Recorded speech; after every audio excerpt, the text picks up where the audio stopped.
পটি করেছে সেগুলো পুষে করেছি। আজকে সকাল সকাল আমি আরো একটা ব্লগ নিয়ে চলে এসেছি। আজকে আমি আবারও একটা ব্লগ নিয়ে চলে এসেছি, কিন্তু আমার ঠান্ডা লেগে গলা ফলা সব বসে গেছে, কিছুতেই ঠিক হচ্ছে না, ওয়েদারের কারণে হবে হয়তো। তো আজকেই রিকার কিছু বন্ধুবান্ধব খাবে আমার বাড়িতে, তার জন্য কারণ হচ্ছে সেই বান্ধবী হচ্ছে বিয়ে, সব মিলিয়ে আজকে আমাদের বাড়িতে বিশাল আয়োজন হচ্ছে, খাওয়া দাওয়া সব কিছু। সকাল সকাল ঘুম থেকে উঠে আমি বাজারেও চলে গেছিলাম, মাটনটা আমি কিনে নিয়ে এসেছি, রিকাকে ডেকেছি, তবু রিকা ঘুম থেকে কেউতে উঠছে না, ওরা একদম নেশার ঘোরে ঘুমোচ্ছে, ডাকলেও সাড়া দিচ্ছে, কী অবস্থা। এদিকে আমার সাথে না কেউ হেল্প করবে। যাই হোক, ভিডিওটা দেখতে থাকো, খুব মজা হতে চলেছে। আমার নিয়ে গেছে, তাই নিয়ে গেছে। এইদিকে তাকাও। হ্যাঁ, রান্না হচ্ছে। ওখান থেকে বন্ধ করে দিয়েছি আমি, ওখান থেকে বন্ধ করেছিলাম, ওই জন্যই তেল তেল পড়ে গেছে, তো রান্না করতে করতে তেল পড়ে গেছে। তেল পড়া নাকি শুভ, তাই তেল পড়লে নাকি বাড়িতে অনুষ্ঠান হয়। নৌসা তো বেড়ানো সাজছে, তোমার বাড়িতে অনুষ্ঠান না। হ্যাঁ করছে তো তুমি। হ্যাঁ আজ আমার বাড়িতে একটা বিশেষ অনুষ্ঠান হচ্ছে, সেটা হচ্ছে রিকার বান্ধবীর আইবুড়ো ভাত। এখন সব রান্না বান্না আমি দায়িত্ব নিয়েছি। কেন নিয়েছি? কারণ রিকাকে বলেছি তো বাইরে নিয়ে কি খাওয়ানোর দরকার নেই, তুই ঘরেতেই খাওয়া, আমি রান্না করে দেবো, তার জন্য অ্যারেঞ্জমেন্ট তুই করে দিবি। হ্যাঁ, খাটনিটা আমার ঠিকই, কিন্তু রিকা আমাকে এক ফোঁটাও হেল্প করেনি, তার মধ্যে আমার কিন্তু মজাও হচ্ছে এই যে রান্না বান্না করছি সব কিছু, কারণ এটা আমার একটা কন্টেন্ট, আমি তোমাদের সাথে শেয়ার করতে পারি কন্টেন্টটা। যাই হোক, আমার রান্না করতে বেশ দেরি হয়ে গেছিলো, কারণ মাঝে মাঝে কুটুকে খাওয়াচ্ছিলাম, সেদিনকে শুক্লাদিও আসেনি, কারণ শুক্লাদির বাড়িতে একটা অনুষ্ঠান ছিল সেই কারণে। তারপর দেখো সাজিয়ে গুজিয়ে ডেকোরেশন সব টোটালটাই আমি করেছি, শুধু যে খাবার যে প্লেটটা রয়েছে সেটা ড্রয়িংটাই শুধু রিকা করেছে, আদারওয়াইজ পুরোটা টোটালটাই আমি করেছি। নিজেও সাজতে পারিনি এইসব করতে করতে। শেষমেশ যখন সেজে গুজে আসলাম, দেখলাম ওরা খেতেও বসে গেছে। আর এইদিকে মাকে বললাম তুমি একটু আশীর্বাদ করে দাও, কারণ বড় মানুষদের একটু আশীর্বাদ করতে হয়, আইবুড়ো ভাত বলে কথা। ডেকোরেশনটা কেমন হয়েছে তোমরা কিন্তু কমেন্টে অবশ্যই জানিও। রচনা আর অভিজিতের সামনের জীবন যেন খুব সুখময় হয়, সেটাই আমাদের কাম্য। যাই হোক, হঠাৎ করে রিকা কুটুকে বসিয়ে দিয়েছিল, আর বসিয়ে দেওয়ার পর কিরকম লাগছিল তোমরা নিজেরাই বলো। কেন এই বাবা বসে আছে, এটা দেখে অন্যরকম মনে যাচ্ছে।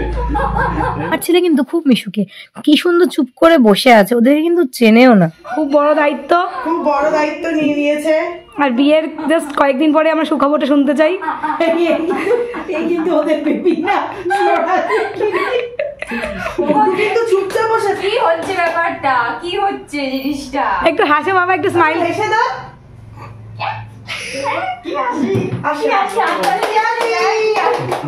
এইদিকে রচনাকে আশীর্বাদ করছে।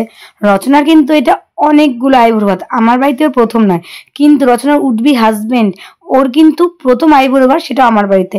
এই যে ওকে আমি খাওয়াচ্ছি পাত পেরে বসে, এটা কিন্তু মজাটাই আলাদা। এখন মানুষের সময় কমে গেছে, নানান কাজে মানুষ ব্যস্ত, তাই রেস্টুরেন্টে যায়, একটা থালি অর্ডার করে যে কোনো অকেশনেই খাইয়ে দেয়। কিন্তু আমার কাছে মনে হয় যে বাড়িতে বসিয়ে খাওয়ানো, পাত পেরে খাওয়ানো, তার আদর যত্ন করা, সেটা অন্যরকম, আর তার মধ্যে আধুনিকতার ছোঁয়া। তোমরা কি বলো অবশ্যই কমেন্টে জানিও। ওরাও খেয়েছে বাড়ি চলে গেছে, আমি বাড়ি যাওয়াটা দেখাতে পারিনি, কারণ হচ্ছে ফোনের গন্ডগোল। আমার ফোন আর আরেকজনের ফোন একই রকম দেখতে, তো পাল্টাপাল্টি গেছিলো। যখন আমি ভিডিও শ্যুট করতে কিছুতেই ফোন অন হচ্ছে না, কি প্রবলেম হচ্ছে, পাসওয়ার্ড লাগছে না, এতগুলো সংখ্যা কেন, আমার তো 4টে সংখ্যা আর ওর 6খানা সংখ্যা, ব্যাপারটা কী হচ্ছে আমি কিছু বুঝতে পারছি না।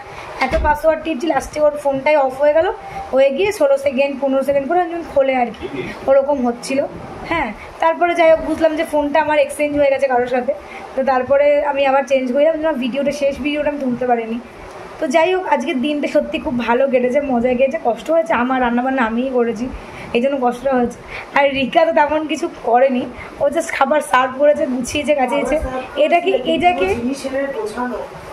সব জিনিসগুলো উপর থেকে নিচে তারপরে দেওয়া, এগুলো সব গুছিয়ে নিচে রাখা, এখানে রাখা, ওখানে রাখা, এগুলো সব আমি করেছি। দিদিভাই কিচ্ছু করেনি, কিন্তু শুধু কুটুকে খাইয়েছে আর মাংসটা নেড়েছে।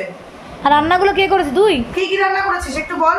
ডাল, বিশাল ডাল করেছে, ডাল করেছি, ভাজা করেছি, মাংস করেছি, মাংস এনেছি, হ্যাঁ এগুলো করেছি, প্লাস আমি গ্যাস ধরিয়েছি, ভাতের মার গেলেছি।